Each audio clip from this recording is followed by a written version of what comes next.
মধ্যপ্রাচ্যে টানা ৮ দিনে গড়িয়েছে ইরান ইসরায়েল যুদ্ধ। এই সংঘাতে যুক্তরাষ্ট্রের সম্পৃক্ততার অভিযোগও সামনে আসায় অঞ্চল জুড়ে উত্তেজনা আরও বেড়ে যায়। যুদ্ধের প্রভাব শুধু সামরিক ক্ষেত্রেই নয়, আন্তর্জাতিক বাণিজ্য ও জ্বালানি নিরাপত্তা নিয়েও উদ্বেগ তৈরি করেছে। বিশেষ করে বিশ্বের অন্যতম গুরুত্বপূর্ণ সামুদ্রিক পথ হরমুজ প্রণালী বন্ধ হয়ে যাওয়ায় এই আশঙ্কা নিয়ে গত কয়েকদিন ধরেই আন্তর্জাতিক মহলে চলছিল নানা জল্পনা। তবে এবার এই বিষয়ে স্বস্তি বার্তা দিয়েছে ইরান।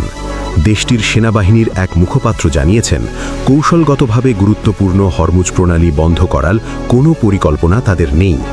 শুক্রবার প্রকাশিত এক প্রতিবেদনে এই তথ্য জানিয়েছে আল জাজিরা।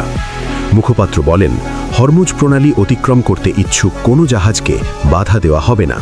তবে চলমান যুদ্ধের পরিস্থিতির কারণে নিরাপত্তা ঝুঁকি বেড়ে যাওয়ায় এই পথ দিয়ে নৌযান চলাচল ইতিমধ্যেই কমে গেছে।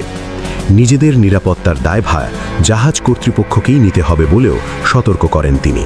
তবে একই সঙ্গে তিনি হুঁশিয়ারি দিয়ে বলেন, যদি ইসরায়েল বা যুক্তরাষ্ট্র সংশ্লিষ্ট কোনো জাহাজ এই প্রণালী অতিক্রমের চেষ্টা করে, তাহলে সেগুলোকে লক্ষ্য করে হামলা চালানো হবে।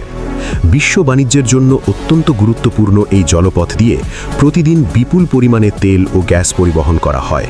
ফলে এখানে উত্তেজনা বাড়লে বৈশ্বিক জ্বালানি বাজারেও বড় ধরনের প্রভাব পড়তে পারে বলে মনে করছেন বিশ্লেষকরা।